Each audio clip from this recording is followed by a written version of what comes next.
Israel's recognition of Somaliland sets off a chain of condemnation. While some celebrated, others protested. One after the other, UN ambassadors condemned Israel's unilateral recognition of Somaliland.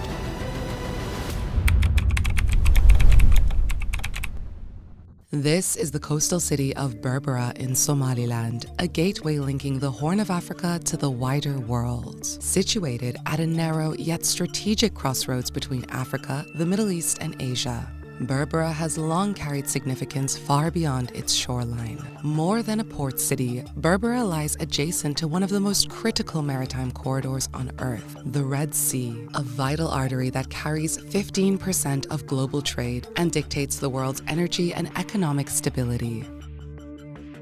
Somalia horta guud ahaan qof walba oo Soomaaliyeed iyo qof walba oo adduunkan ka shaqeeyo wuxuu fahansan yahay in Soomaaliya ay meel oo xasaasi ah ku taal fahansan yahay meel xaqiiqdii istiraatiiji ah meeshaasi waa marin aad u qiimo badan ayaa ku yaal. In recent months, Berbera has emerged as a key asset in Israel's expanding regional posture, coinciding with Prime Minister Benjamin Netanyahu's recognition of the self-declared breakaway region of Somaliland. The rest of Somalia, which is Hodgepodge, has had al-Shabaab terrorists there. Never had elections since for decades. Got a lot of terrorists coming there. So why not support a democratic, moderate country, Muslim country that wants to join the Abraham Accords? I think everybody should do that.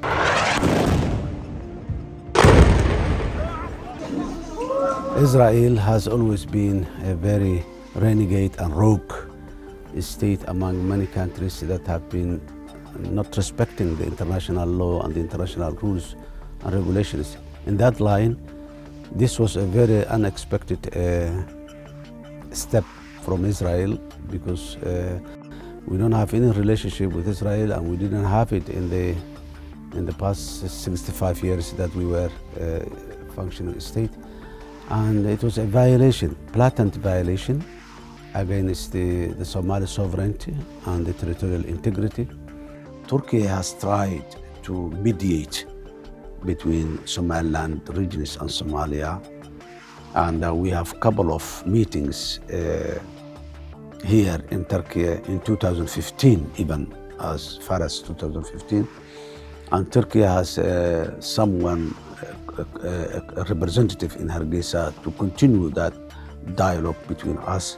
Elinde 71 bin Filistinli kardeşimizin kanı olan Netanyahu hükümeti Gazze, Lübnan, Yemen, İran, Katar ve Suriye'ye yönelik saldırılarının ardından şimdi de Afrika boynuzunu istikrarsızlığa sürükleme gayretindedir. Unlike Palestine, Somaliland is not a virtual state. It's a functioning state. Somaliland is a fully functioning country based on the principles of international law. I welcome Somaliland's intention to join the Abraham Accords. The hypocrisy of a state that occupied Palestine for decades, yet recognizes a breakaway region thousands of miles away, has met fierce global backlash. As has the Secretary General, that the Security Council has repeatedly affirmed the respect for the sovereignty, territorial integrity, political independence, and unity of Somalia, as most recently reaffirmed in Resolution 2809 of 23rd December 2025. While Netanyahu's decision left Israel increasingly isolated diplomatically, for Somalia it marked a defining moment. From Ankara to Addis Ababa, Beijing to Cairo, and New York to Riyadh echoed the same message. Somaliland remains part of Somalia. İsrail'in Somaliland'i tanıma kararı gayrimeşrudur ve kabul edilemez. The idea of recognizing part of Somalia, I think we believe it was a calculated effort by the Israelis occupying force to distract the world, and we really appreciate when you see the not only the members of the Security Council, which overwhelmingly, not overwhelmingly, all of them supported the sovereignty and territorial integrity of Somalia. According to multiple reports, Israel's recognition of Somaliland was conditional, tied to a package of far-reaching concessions. These include accepting the resettlement of Palestinians, hosting an Israeli military presence along the Gulf of Aden, and joining the Abraham Accords, all in exchange for formal recognition. Israel has been recently looking at that part of the world to just get closer to the Gulf of Aden, to the Gulf States, to the Hormuz and Bab el-Mandeb Straits, just get closer to that area. And in exchange of recognition, Somaliland has offered that opportunity. However, many local communities reject Somaliland's self-declared independence and continue to align with Somalia's federal system. When the recognition became public, I think at the first glance people were not expecting, so they started slowly to take to the streets and demonstrate and protest and show support and celebrations. It is a hijacking the opinion of the people and future of the people and selling to the foreign powers for their own interest, rather than asking the people of Somaliland whether they want this independence or they want to make to be part of their own brothers and as the federal government. The way it has happened now, it is simply a personal matter where the leader secretly went to the Israel and made agreement of recognition with the leaders of Israel. kulankeennan ama ziyaaradeennan booqashadeennan waxay xambaarsan tahay midnimo iyo nabad iyo walaaltinimo Soomaaliyeed. waxaan cod dheer ku sheegayaa in SSC Khaatuma tahay deegaan iyo maamul Soomaaliyeed oo ka tirsan dowladda federaalka ee Soomaaliya mana aha meel lagu muransan yahay. While Israel and Somaliland pursue strategic gains, this decision has not gone uncontested even within Israel itself. Addressing the Knesset's Foreign Affairs and Defense Committee, Israeli opposition leader Yair Lapid has publicly condemned his country's recognition of Somaliland as a sovereign state, accusing Netanyahu of acting without institutional consent, transparency, oversight, or democratic mandates. According to Lapid, the decision bypassed both Israel's cabinet and security establishment, bodies traditionally responsible for decisions of national and strategic consequence. While much of the world has focused on the protests surrounding the recognition and its disputed legality, a quieter and potentially more consequential development has been unfolding on the ground in Berbera itself. Satellite images and open-source intelligence reveal a deeper truth. Somaliland is a testing ground for another Israeli plan. Using a multi-layered strategy of influence, Tel Aviv is hiding behind a curtain, waiting for the right moment to strike at the heart of the Horn of Africa. isbeddelka amni marinada iyo maxaa la dhihi jiray Middle East ayaa dhacay. taa marka waxay keentay in Yemen oo burburtay oo dhib ka taagan yahay, ilaahay hadduu ku idmaayo Suudaan oo culays ka taagan yahay, Soomaaliya oo maxaa la dhihi jiray laga yaabo in Somaliland rabto inay go'do. waxyaabahaas markii la soo qiimeeyay Israa'iil waxa soo baxday anaga qiimeynteedu inay meeshaan dhulka garab garaysanaa. Satellite imagery proves that months before any official diplomatic recognition, an intense Israeli military buildup was already underway. Our investigation reveals these structural changes align perfectly with Israel's urgent need for a forward SIGINT base, a strategic listening post to counter threats in the Red Sea. Beyond the military bases lies a more primitive motivation: exploitation. Geologists estimate that Somaliland sits on a variety of natural resources, a treasure that has remained untouched due to decades of instability. Israel's recognition on parts of Somalia territory will have nothing that will change the planet drilling program, and Somalia belongs to Somalis and they will do their job. Intelligence sources suggest that Israeli energy firms are providing the security and technological umbrella for these operations. For Hagisa, this oil is the lubricant of secession.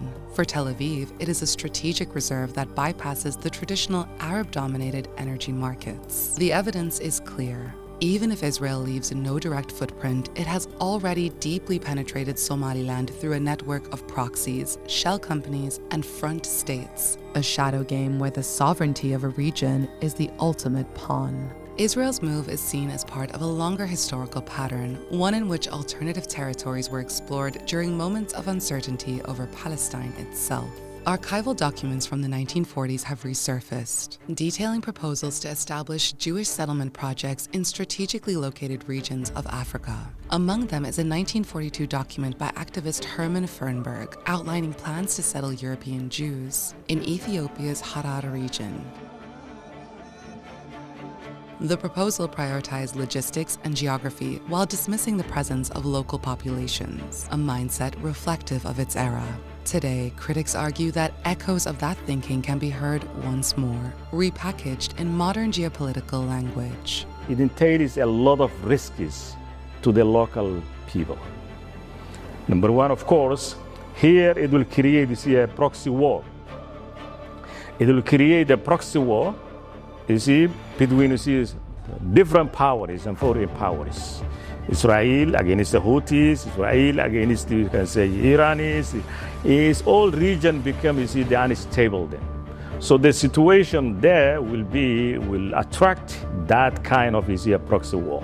So it's a very dangerous and very risky to the society of Somaliland. Secondly, bringing more people from Palestine to that area where they do not know, it will create a demographic change, and that it will create ethnic who can say tension. So that's another situation which makes the region unstable. Bölgede Somali'nin parçalanmasından istifade etmeye hazır bazı ülkeler var. Hatta belli stratejik politikalarını bunun üzerine bina etmiş ülkeler var. İsrail bölgede kendini yalnız hissedince Gazze soykırımı sonrası tekrar başka bir planı devreye sokmaya başladı. Yet amid diplomatic maneuvering and strategic calculations, a fundamental reality is often overlooked. Historically and geographically, Somaliland is an inseparable part of Somalia. The Horn of Africa began to take shape as a modern political entity in the late 19th century, when European powers, including Britain, France, and Italy, divided the peninsula at the Berlin Conference of 1884.